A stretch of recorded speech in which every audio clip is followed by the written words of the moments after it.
Hey friends, when Paul Suntup revealed to me that my greatest wish was coming true and he was publishing The Butcher Boy, my favorite publisher, my favorite book to go alongside The Road, I about lost my mind. But in that email, he also included the art. So I couldn't, like a kid peeking at the Christmas gifts before the big day, I had to look. And when I looked at the images, it had been some time since I read the book. But they were perfect. They were a perfect recap of the book, pivotal moments of the story, and so expertly, beautifully done that it took me a while to recover. I was a little bit speechless, and I was so looking forward to talking to the artist about that work. And so that is what's here. Talk to David Lupton about his work on the Suntup edition of The Butcher Boy. Obviously, there will be spoilers. So if you haven't read the book and you want to avoid spoilers, then maybe just watch this interview after you read the book. But I promise you, it's a really great insight into his process, what he thought of the book, what he thought of Suntup. He's also illustrated a number of books from other publishers, so I can't endorse his artwork enough. It is really the sweet spot. He's a lifelong horror fan, and it's a sweet spot of horror and beauty. That's what I was meant to say before I interrupted myself, because that's how the words come out of Big Daddy's mouth, in a jumble, not in any particular order. But the interview is much more orderly. So why don't you watch that, enjoy it. Hopefully you've gotten the Suntup release of Butcher Boy in some level or another. It is perfection achieved. So, maybe do that. And I'd like to thank Paul Suntup for the opportunity to interview David Lupton and Patrick McCabe and do this book. It's a dream come true, and I'm floored. Just absolutely floored. So check it out and stay frosty. For once, I'm not talking to myself. It's time to go beyond the book and get over your shelf.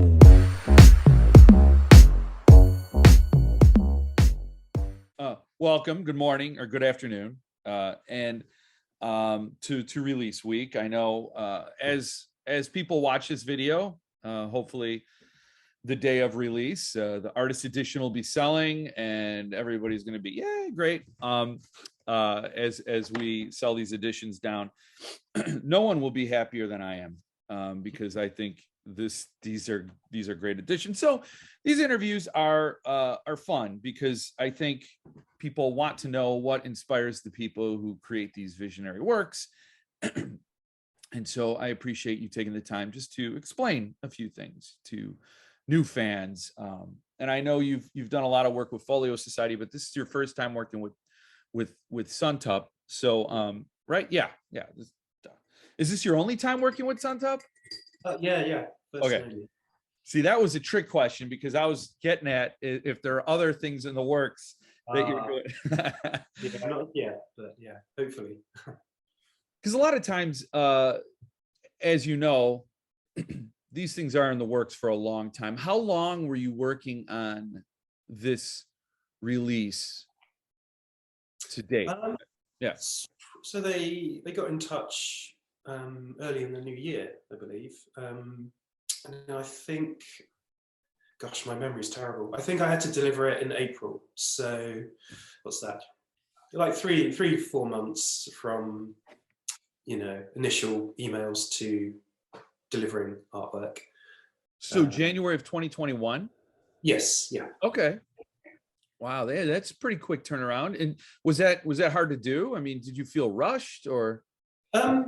Yeah, a little. A lot of late nights and early mornings. But it's cool. It was a lovely job. Lovely commission to get involved with. So yeah, no, I was more than happy. And I noticed a lot of the work you have on Instagram. Oh, I meant to look this up.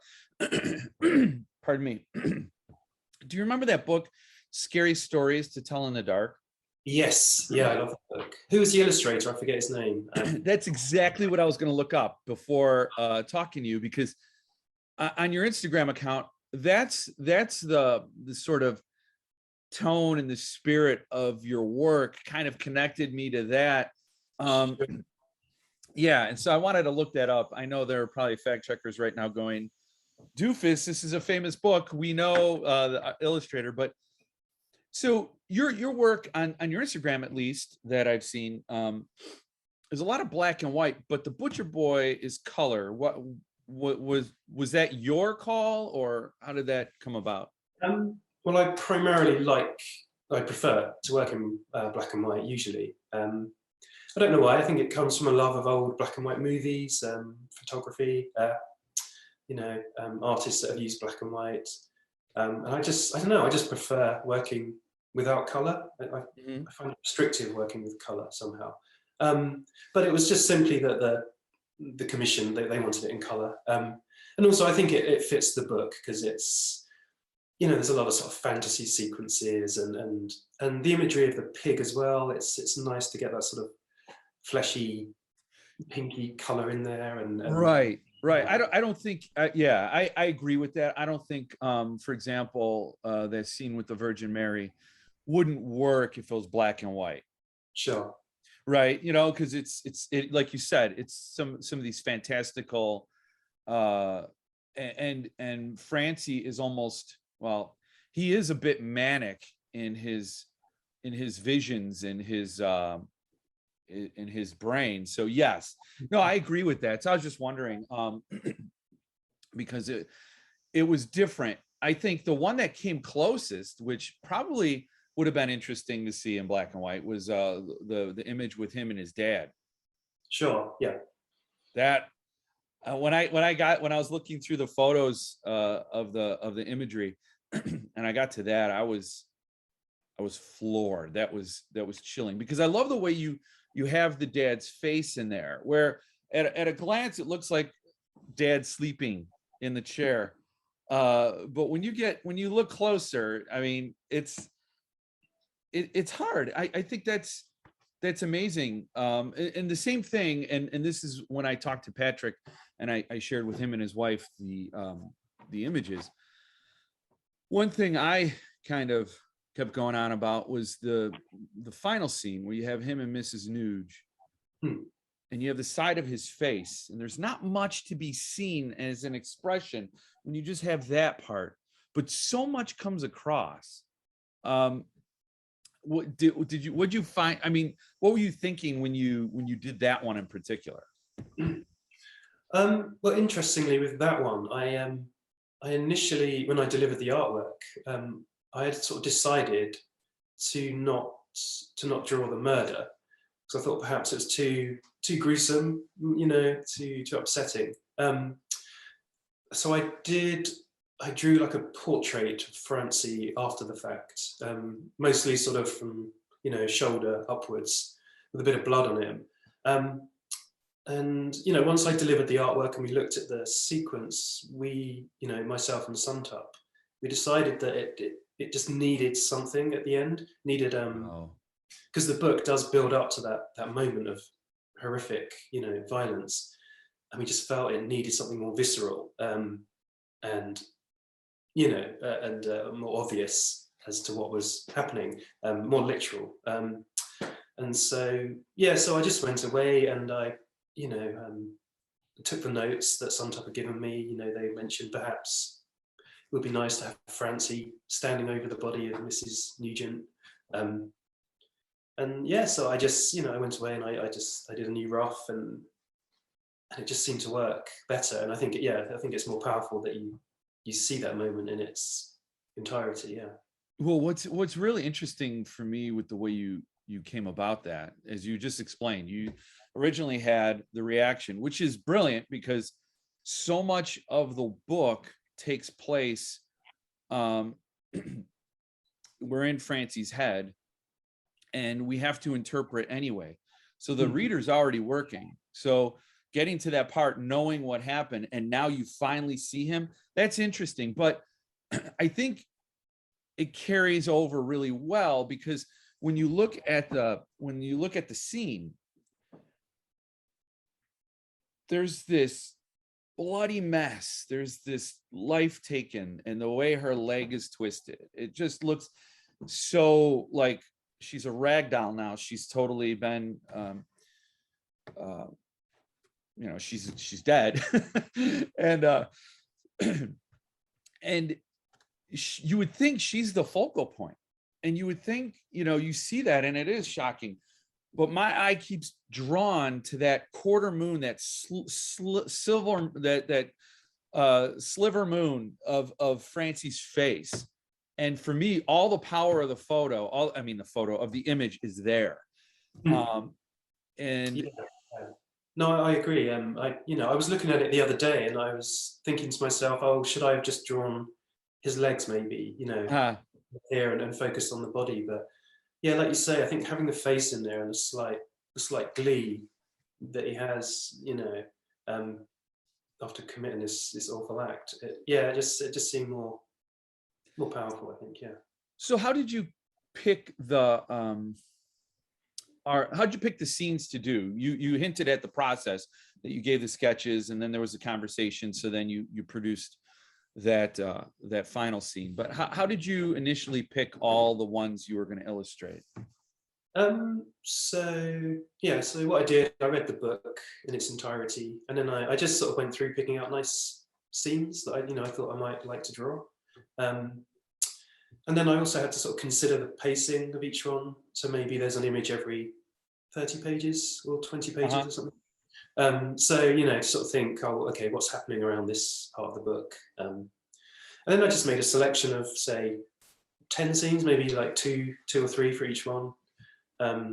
Did some very rough thumbnails, sent them to Suntup, and then we sort of just narrowed it down really, and just discussed what we felt would be the best ones to include. So then I went away, and I did further roughs until they were approved, really. Interesting. So what I found when I was looking at it, I didn't think about it until just this moment, but you don't have his mom anywhere. And I think all the other images are very key. Like when I saw it, I was like, oh my God. Because when I looked at the artwork, it was before I did my current reread.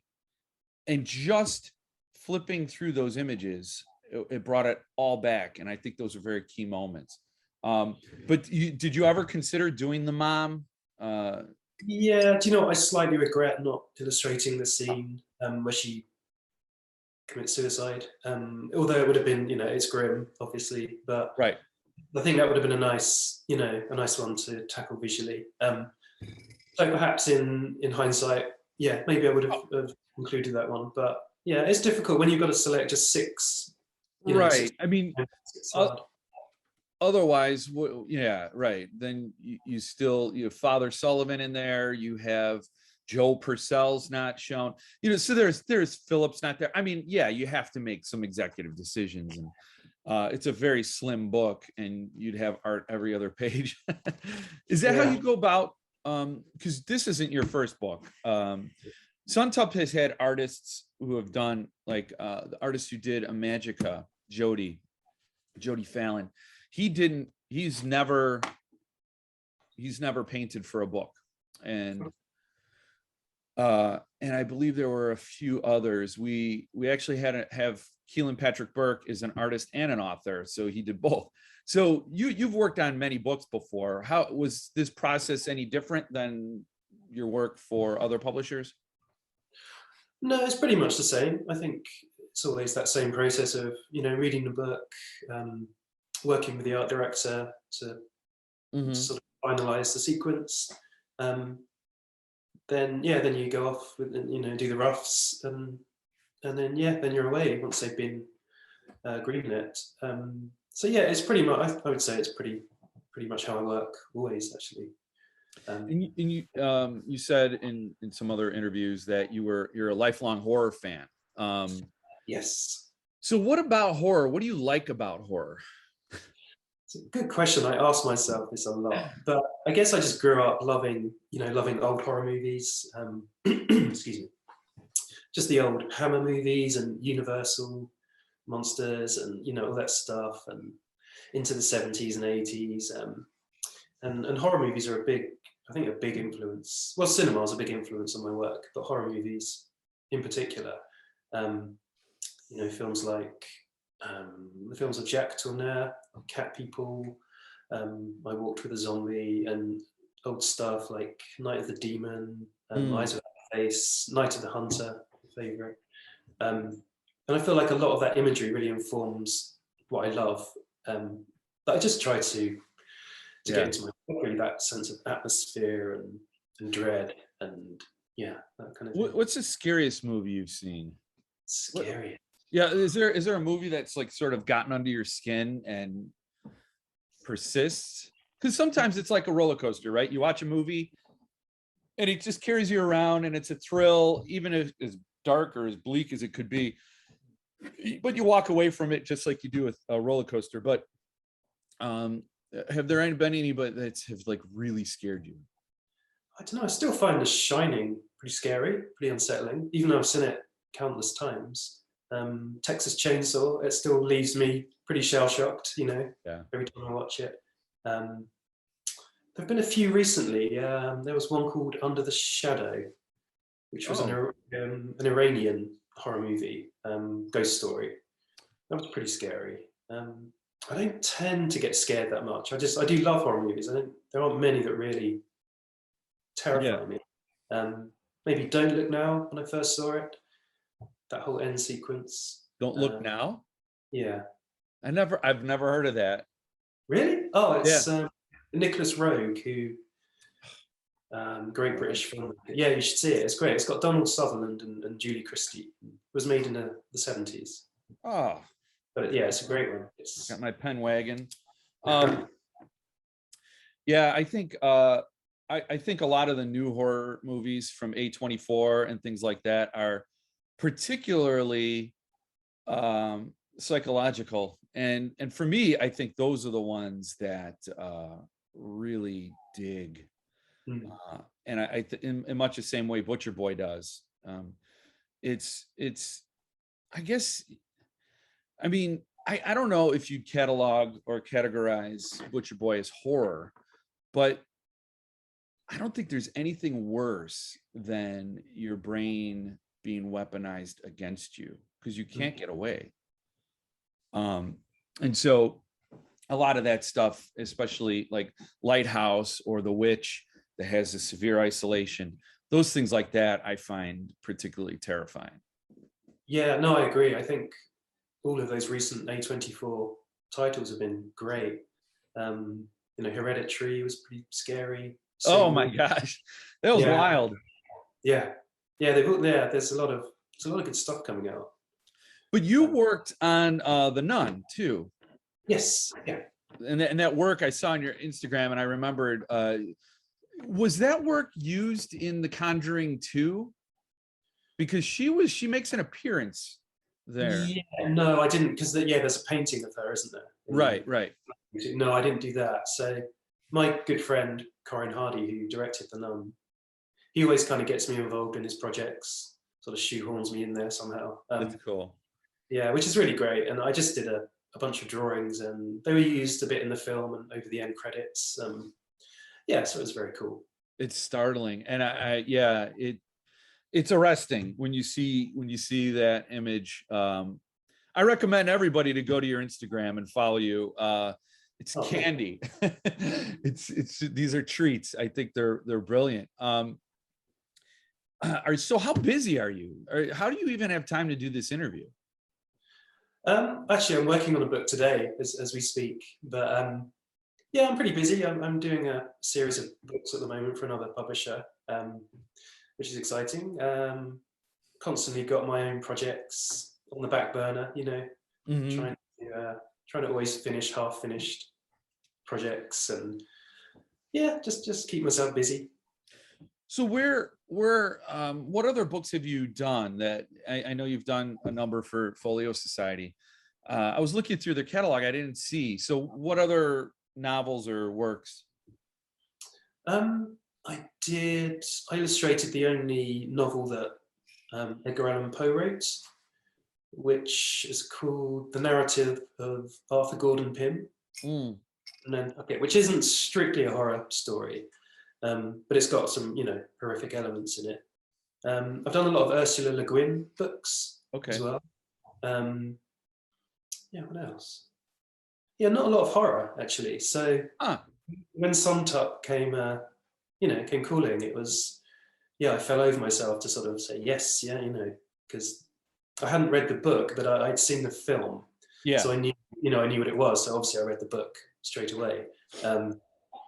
And yeah, like you say, maybe not strictly horror, but it's definitely got a psychological, dark, tragic, story filled with black humor and amazing imagery.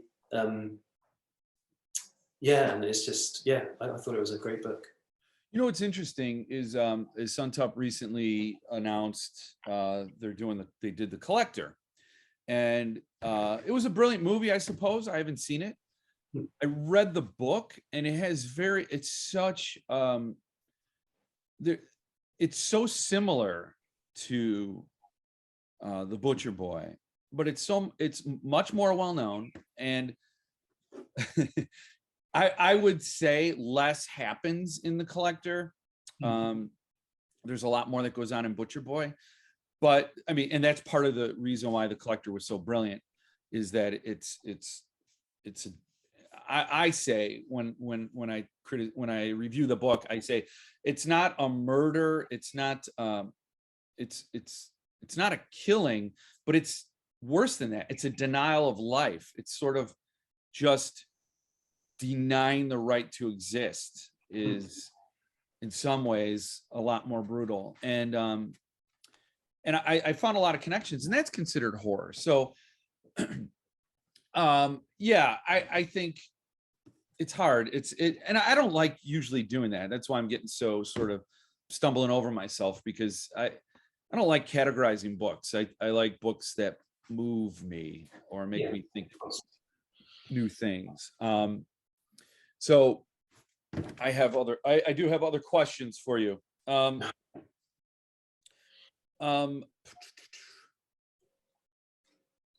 think I've asked them. Oh yeah. What were you listening to when you painted? Or wait. So these images are watercolor, right? Well, gouache, but yeah. So what's ash? Gouache, it's a bit more, I would say it's sort of in between watercolor and acrylic and oil. It's, it's a bit more versatile. So it's not so thin. You can lay it on a bit thicker. I just prefer using it. Ash. Okay, so is that what you work with when you do all your work? Yeah, pretty much. Okay. Pencil to do the outline, black ink, and then sort of gouache usually to color, or black to sort of create tonal black. So like in another interview, you said you listen to music when you work. So what were you listening to? What were the inputs for The Butcher Boy? Good question. I think oh, excuse me, sorry. I mainly listen to film soundtracks actually when I'm working.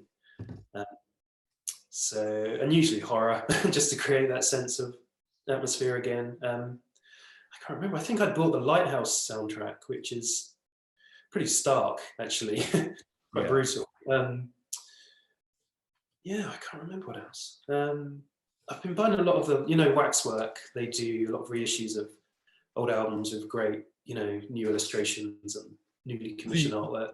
I collect a lot of those. So you do vinyl then? Yes, yeah. I gotta say that so much of the digital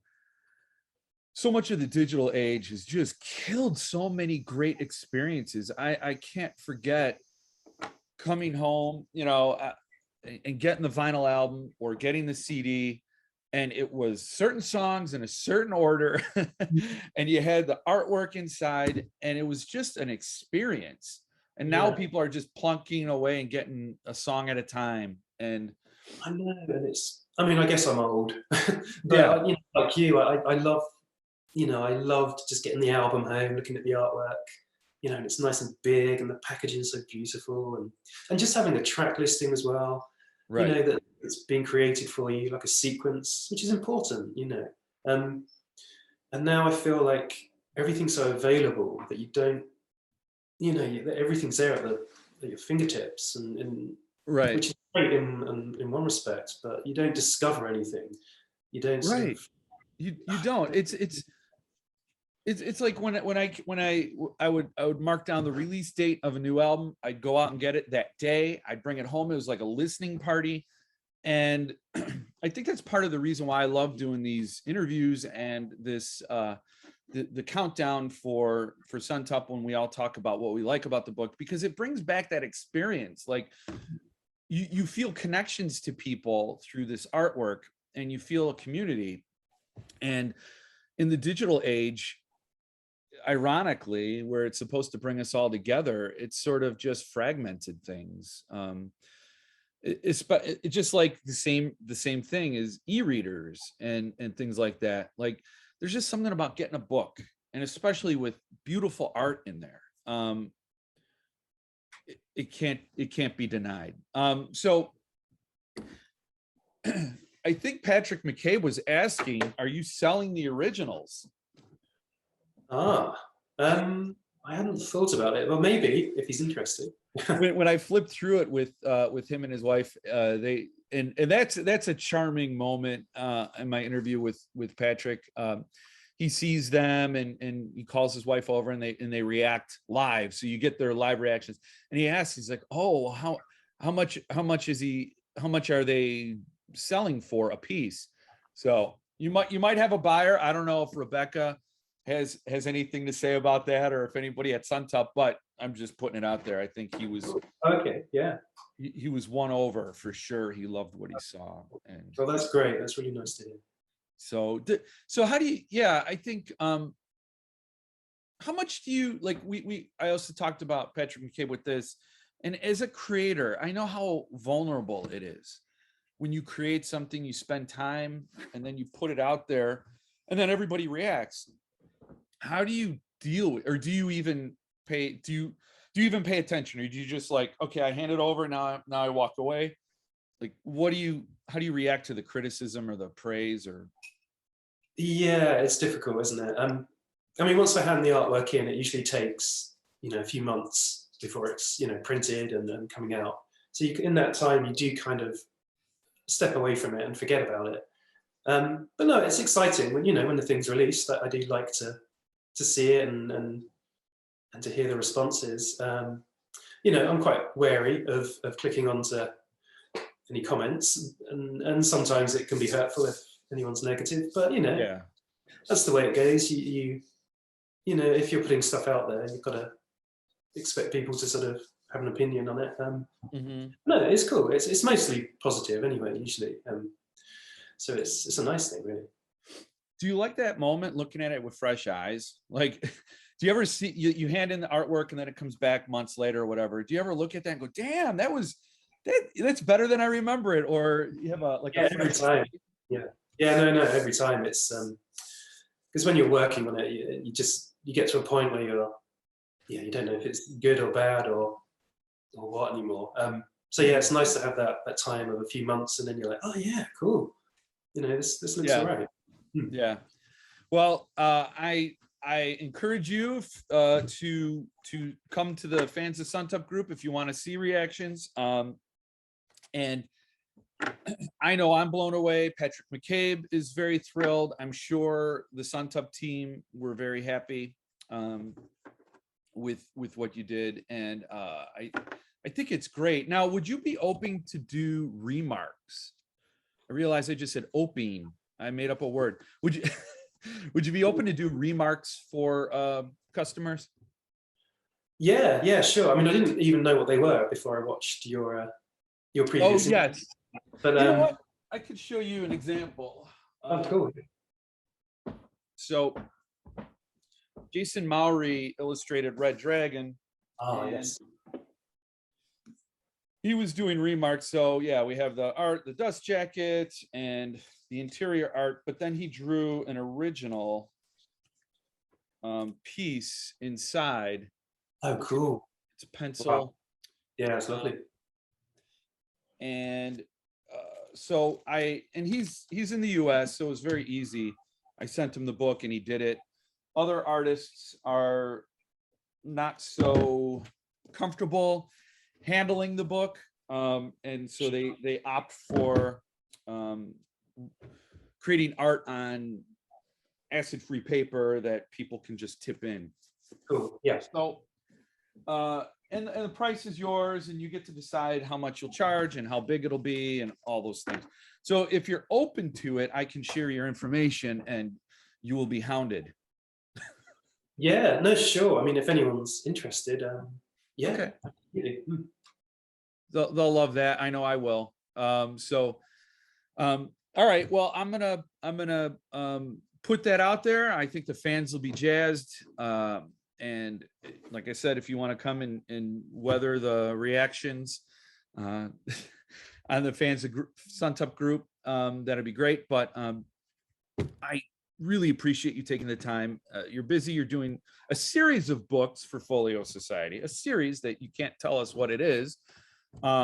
Is it horror? Not strictly. Okay. Horror elements, yeah. Okay. All right. Yeah, I'm jazzed to see what it is. Can you say when it might be announced? I'm not sure. I think not until next summer, actually. Okay. Yeah. I haven't been too happy with their selections lately, so I'm hoping for something really cool to get some more folio books.